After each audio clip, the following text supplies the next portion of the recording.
ठाणे जिल्हा मध्यवर्ती बँकेच्या निवडणुकीत महायुतीचं परिवर्तन पॅनल रिंगणात. ठाणे जिल्हा मध्यवर्ती बँकेच्या निवडणुकीत महायुतीनं परिवर्तन पॅनल रिंगणात उतरवलं असून महायुतीच्या 7 उमेदवारांची यादी आज जाहीर करण्यात आली. परिवर्तन पॅनलचे प्रमुख आणि माजी केंद्रीय राज्यमंत्री कपिल पाटील यांनी आज पत्रकार परिषदेत उमेदवारांची घोषणा करून परिवर्तन पॅनलच्या विजयाचा निर्धार व्यक्त केलाय. ठाणे जिल्हा बँकेची 27 जून रोजी निवडणूक होणार असून 21 पैकी 9 उमेदवारांची बिनविरोध निवड झाली. महायुतीतर्फे भाजप 4 आणि शिवसेना 3 जागा लढवत आहे. भाजपतर्फे अनुसूचित जाती किंवा अनुसूचित जमातीतील मतदारसंघातून पांडुरंग बरोरा, खरेदी विक्री संघ प्रक्रिया संस्था व ग्राहक संस्था मतदारसंघात सीताराम राणे, महिला राखीव मतदारसंघात दीपाली पाटील, इतर मागासवर्ग मतदारसंघात हार्दिक राऊत, तर शिवसेनेतर्फे पगारदार सेवकांच्या सहकारी पतसंस्था, नागरी सहकारी संस्था आणि नागरी बँक मतदारसंघात प्रभुगोविंद पाटील, महिला मतदारसंघात सुवर्णा पावशे, विमुक्त जाती, भटक्या जमाती किंवा विशेष मागासवर्ग मतदारसंघात राजेंद्र घोलप यांना उमेदवारी देण्यात आली आहे. सहकार क्षेत्रात कार्य करणाऱ्या या उमेदवारांमुळे महायुतीला यश मिळेल असा विश्वास कपिल पाटील यांनी व्यक्त केलाय. मुख्यमंत्री देवेंद्र फडणवीस, उपमुख्यमंत्री एकनाथ शिंदे, भाजपचे प्रदेशाध्यक्ष रवींद्र चव्हाण यांच्याबरोबरच राष्ट्रवादी काँग्रेसच्या नेत्यांबरोबर चर्चा करून परिवर्तन पॅनल तयार करण्यात आला आहे.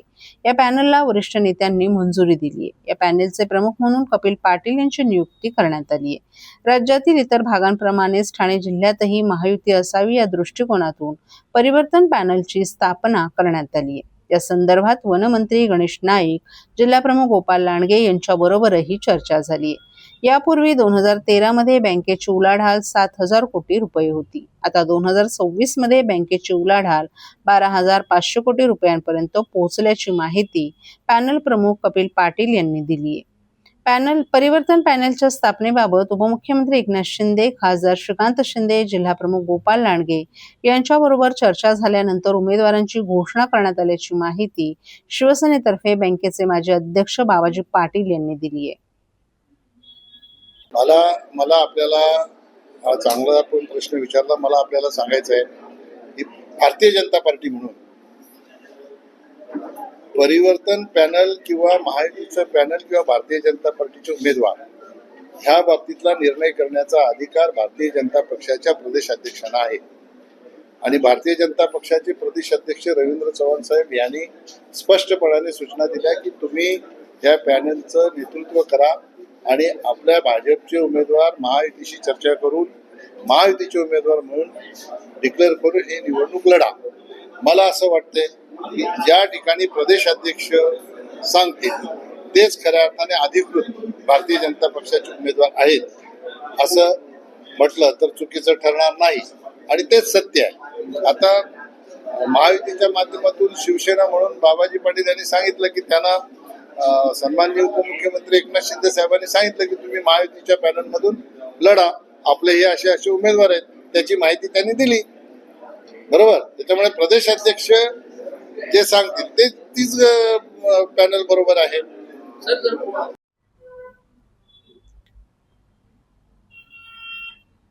ठाणे महापालिकेच्या इमारती धोक्यात, शहर विकास विभाग, गावदेवी मार्केट आणि कळवा रुग्णालयाच्या स्ट्रक्चरल ऑडिटची काँग्रेसची मागणी. ठाणे महापालिकेच्या शहर विकास विभाग, गावदेवी मंडईमधील आगीची दुर्घटना आणि कळवा रुग्णालयातील सुरक्षेच्या मुद्द्यांच्या पार्श्वभूमीवर महापालिकेच्या महत्त्वाच्या सार्वजनिक इमारतींचं तातडीनं स्ट्रक्चरल ऑडिट करण्यात यावं अशी मागणी ठाणे काँग्रेसचे माजी अध्यक्ष विक्रांत चव्हाण यांनी एका पत्रकार परिषदेत केली आहे. यावेळी ब्लॉक अध्यक्ष प्रवक्ते हिंदूराव गळवे, निशिकांत कोळी, बाबू यादव, दरम्यान सिंग, उमेश कांबळे, स्वप्नील कोळी आदीही उपस्थित होते. चव्हाण यांनी शहर विकास विभागातील बंदिस्त टेरेस आणि अपुऱ्या वायुविजन व्यवस्थेमुळे आग लागण्यास दूर बाहेर जाण्याचा मार्ग राहत नसल्याचं सांगितलं. इमारतीतील टेरेस आणि सज्जे कार्यालयीन वापरासाठी बंदिस्त करण्यात आल्यानं सुरक्षेला धोका निर्माण झाला असून त्यांचं तातडीनं ऑडिट करून हे भाग मोकळे करावेत अशी मागणी करून चव्हाण यांनी शहरातील इमारतींचे नकाशे मंजूर करणाऱ्या विभागानं प्रथम स्वतःच्या इमारतीतील सुरक्षा त्रुटी दूर करणं गरजेचं असल्याची टीका केली आहे. गावदेवी मार्केटमधील आगीबाबत बोलताना चव्हाण यांनी अनधिकृत गाळे, सुरक्षेचा अभाव आणि प्रशासनाच्या दुर्लक्षितपणामुळे दुर्घटना गंभीर झाल्याचा आरोप केला. मोकळे टेरेस आणि योग्य सुरक्षा व्यवस्था असती तर जीवितहानी टाळता आली असती, तेव्हा संबंधित अधिकाऱ्यांवरही कारवाई करण्याची त्यांनी मागणी केली आहे. कळवा रुग्णालयाचंही तातडीनं स्ट्रक्चरल ऑडिट करण्यात यावं, कायमस्वरूपी अग्निशमन यंत्रणा उभारावी आणि अग्निसुरक्षा उपकरणांची तपासणी करून आवश्यक सुविधा उपलब्ध कराव्यात असं त्यांनी नमूद केलं. तसंच अग्निशमन दलातील 176 रिक्त पदं त्वरित भरून संवेदनशील ठिकाणांवरील सुरक्षा अधिक बळकट करण्याची मागणी विक्रांत चव्हाण यांनी केली. शहर विकास विभागाच्या ठिकाणी पूर्वी 3 टेरेस होत्या. येथे नागरिक आणि अधिकारी उभे राहत. कालांतरानं जागा कमी पडू लागल्यानं हा विभाग पूर्णपणे बंदिस्त स्वरूपात तयार करण्यात आला. आता तेथे हवा खेळती राहण्यासाठी पुरेशी व्यवस्था नाही. जो विभाग नकाशे मंजूर करतो त्याच विभागानं चुकीच्या पद्धतीनं कार्यालय थाटली आहेत. त्यामुळे 40% शहर विकास विभाग अनधिकृत आहे असा आरोपही विक्रांत चव्हाण यांनी केला आहे. काल परवा शहर विकास विभागात आग लागलेली होती. त्याआधी गावदेवी मार्केटमध्ये आग लागलेली होती. या आगीचं मुख्य कारण हे आहे की ही इमारती पूर्णपणे बंदिस्त केलेल्या आहेत, अनधिकृतरित्या बंदिस्त केलेल्या आहेत. त्याच्यामध्ये टेरेस ठेवलेले नाहीत, पॅरापेट वॉल ठेवलेले नाहीत. शहर विकास विभाग सध्या गरमा भरपूर आहे, आगीचं प्रमाण वाढलेलं आहे, शॉर्ट सर्किटचं प्रमाण वाढलेलं आहे आणि तेव्हा हवा यायला जागा नाही. शहर विकास विभाग पूर्णपणे बंदिस्त केलेला आहे. वास्तविक शहर विकास विभाग हे अनधिकृत आहे 40%. तिथल्या टेरेस सगळ्या कव्हर करून एसी लावून आत बसलेत ते. त्यामुळे आमची प्रमुख मागणी आहे या सगळ्या गोष्टीची चौकशी व्हावी, स्ट्रक्चर ऑडिट पूर्ण बिल्डिंगचं व्हावं. पदाधिकाऱ्यांचे कॅबिन्स असतील, इतर विभाग असतील, त्या बिल्डिंग मधले जिथे जिथे टेरेस आणि पॅरापेट वॉल्स आहेत त्या सगळ्या मोकळ्या करा, इमारत खुली करा. कारण जर उद्या पदाधिकारी किंवा पदाधिकाऱ्यांकडे येणारे कार्यकर्ते, तुम्ही पत्रकार, इतर कामासाठी येणारे नागरिक उद्या मोठ्या प्रमाणात जर आग लागली तर जीवितहानी होण्याची शक्यता नाकारता येत नाही. आणि शहर विकास विभाग जे इतरांचे नकाशे मंजूर करतं, पहिला ते मोकळं करा शहर विकास विभाग आणि तिथल्या आगीची चौकशी करा. त्याचप्रमाणे गावदेवी मार्केटमध्ये आज तिथे ती गावदेवी मार्केट ही भाजी मंडई असताना कपड्याची दुकानं होती. तिथे 2 लोकांचा जीव गेला. तिथले टेरेस का मोकळे ठेवले नव्हते, तिथल्या गच्च्या का मोकळे ठेवल्या नव्हत्या, तिथल्या पॅरापेट वॉल का मोकळ्या ठेवल्या नव्हत्या, का बंदिस्त केलेल्या आहेत, याची चौकशी झाली पाहिजे. तिथे 15 ते 20 लोक झोपायचे. तिथे अनधिकृत गाळे पण बांधून दिलेले आहेत. मागच्या सहाय्यक आयुक्ताने आणि तिथल्या स्थानिक नगरसेवकाने ते ताब्यात आहेत. आजूबाजूचे रस्ते 9 मीटरचे असताना ते 4 मीटर वाढलेत. आजूबाजूला दुकानं टाकून दिली आणि त्यामुळे उद्या जर मोठ्या प्रमाणात आग लागली आणि भाजी मंडई असताना कपडेवाल्यांना दुकानं दिली, कपडे होते म्हणून आग पसरली. सर्व नागरिकांना आवाहन करण्यात येत आहे की सध्या डासांमार्फत पसरणाऱ्या डेंग्यू या आजाराचा प्रसार रोखण्यासाठी प्रत्येकाने पुढील प्रमाणे कार्यवाही करावी.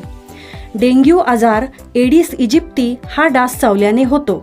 या डासांची पैदास साचलेल्या किंवा साचवलेल्या स्वच्छ पाण्यामध्ये होते. 8 दिवसांपेक्षा जास्त दिवस पाणी उघडे व साचून राहिल्यास त्यात डास अंडी घालतात. अंड्यांच्या अळ्या तयार होऊन पुढे डास तयार होतात.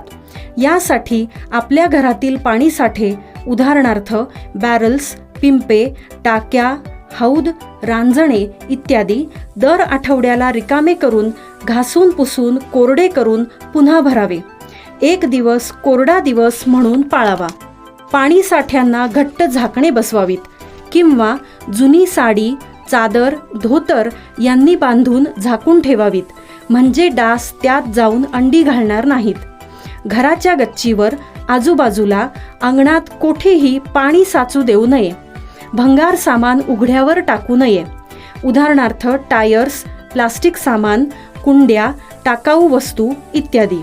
अशा सामानात पावसाचे पाणी साठून त्यात डेंग्यूच्या डासांची पैदास होते. घरातील कूलर्स, फ्रीजच्या पाठीमागील ट्रे हे देखील वेळोवेळी कोरडे करावेत.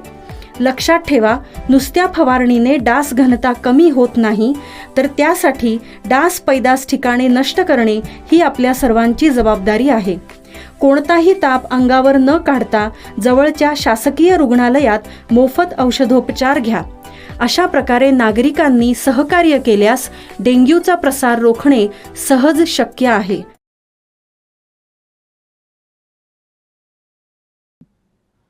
देशभरात नीट पेपर फुटी प्रकरण चांगलंच गाजलं आहे. या पाठोपाठच सीबीएसई पेपर घोटाळा देखील उघडकीस आला असून यामुळे अनेक विद्यार्थ्यांचं शैक्षणिक नुकसान झाले. यात काही विद्यार्थ्यांनी आत्महत्या देखील केली आहे. याचाच निषेध करण्यासाठी राष्ट्रवादी युवक काँग्रेसचे जिल्हाध्यक्ष अभिजित पवार यांनी ठाण्यातील जिल्हाधिकारी कार्यालयासमोर अनोखे आंदोलन केलं. नीट पेपर फुटी प्रकरण, सीबीएसई घोटाळा यामुळे देशाची शैक्षणिक प्रतिमा मलिन होत असून यामुळे विद्यार्थ्यांवर देखील परिणाम होत आहेत. म्हणून केंद्रीय शिक्षण मंत्र्यांनी नैतिकतेच्या आधारावर राजीनामा दिला पाहिजे अशी भूमिका राष्ट्रवादी युवक काँग्रेसचे अभिजित पवार यांनी मांडली आहे. या आंदोलनात केंद्रीय शिक्षण मंत्र्यांची हुबेहूब वेशभूषा केलेले धर्मेंद्र प्रधान यांना चपलांचा हार देखील घालण्यात आला. देशातल्या विद्यार्थ्यांना खेळणं समजलंय, हा देशातील विद्यार्थ्यांचा अपमान आहे. हा अपमान सहन केला जाणार नाही. हे सरकार आम्हाला कॉक्रोच समजत आहे. आता कॉक्रोच रस्त्यावर उतरले असून कॉक्रोच पार्टीलाच आमचं समर्थन असल्याचं माध्यमांशी बोलताना अभिजित पवार यांनी सांगितलं. देखील घोटाळा बाहेर पडलेला आहे. शिक्षण मंत्र्यांनी राजीनामा दिला पाहिजे अशा प्रकारची मागणी आपली आहे. आज आंदोलन केलेलं आहे. काय सांगा? विद्यार्थी रात्रभर जागून अभ्यास करतात, वर्षानुवर्ष अभ्यास करत असतात. हे विद्यार्थी म्हणजे विद्यार्थ्यांना काय समजून ठेवलंय या भारत सरकारने? पेपर मध्ये नापास झाल्यानंतर विद्यार्थ्यांना रिचेकिंगला पेपर टाकला तर त्यात तो पास झालेला असतो. म्हणजे नक्की हे शिक्षक काय करून, काय पिऊन पेपर चेक करत असतात? हे विद्यार्थ्यांना खेळणं समजलं. हा विद्यार्थ्यांचा अपमान आहे. हा अपमान भारतामध्ये सहन केला जाणार नाही. ज्या पद्धतीचं राजकारण या विद्यार्थ्यांच्या बाबतीत या नरेंद्र मोदी सरकारने, या धर्मेंद्र प्रधानांनी, शिक्षा मंत्र्यांनी केलंय, त्या प्रकारे यांचा राजीनामा घेतल्याशिवाय कधी विद्यार्थी हे शांत बसणार नाही. सर, एकीकडे पुण्यात देखील कॉक्रोच जनता पार्टीचं आंदोलन याच बाबतीत सुरू आहे. राष्ट्रवादी शरदचंद्र पवार युवक काँग्रेसचं देखील आंदोलन सुरू आहे. काय वाटतं सरकारला आता तरी जागे? कॉक्रोचेस आता काहीतरी करून दाखवतील. कॉक्रोच रस्त्यावरती उतरले, त्यांना तरुणांना कॉक्रोचेस समजायचंय, तर आम्ही सगळे कॉक्रोचेस आहोत.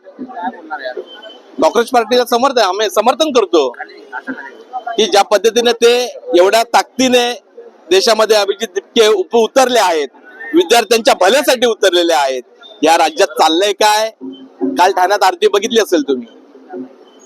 त्याच्यावरती मला काय जायचं नाही, पकडलं गेलं तर जय श्रीराम. या पद्धतीचं राजकारण या महाराष्ट्रात चालू. देवांना पुढे केलं जातंय. बघता करत पुढे ओढलं जातंय. त्या गायीच्या वासरूला पण समजतं, मी दूध पिल्याने मोठी होईन, मी गोमूत्र पिल्याने मोठी होणार नाही. अभिजित दिपकेंचा देखील फोटो आता ट्विट करण्यात आलेला आहे. संजय राऊत यांना मोदींची त्यांची भेट घेतलेली आहे अमेरिकेमध्ये. कसं बघतात कुठेतरी जनता पार्टीचं आंदोलन असताना पंतप्रधान नरेंद्र मोदी भेटला, हा फोटो वाईट घ्या. आता तो फोटो क्लिअर आहे, कसा आहे काय अजून तो बघण्यात आलेला नाहीये. फोटो कसं बनवलाय, काय बनवलाय, पण ठीक आहे. ज्या पद्धतीचा फोटो आहे ते आधी भेटले असतील. जसं त्यांच्यावरती आरोप होतात की हा पक्षाचा कार्यकर्ता आहे म्हणून, पण काहीतरी त्याने पाऊल उचललंय ना. ते पाऊल उचलल्यामुळे देशात क्रांती आल्यासारखी वाटते. म्हणजे विद्यार्थी जगात हे विद्यार्थी पुढे आल्यासारखे वाटत आहे. विद्यार्थी नुकसान करणार नाहीत, नेपाळ सारखं होणार नाही आपल्या महाराष्ट्रात, आपल्या भारतामध्ये, पण त्यांना काहीतरी जाग येईल असं हे विद्यार्थी करून दाखवतील. अनेक विद्यार्थ्यांनी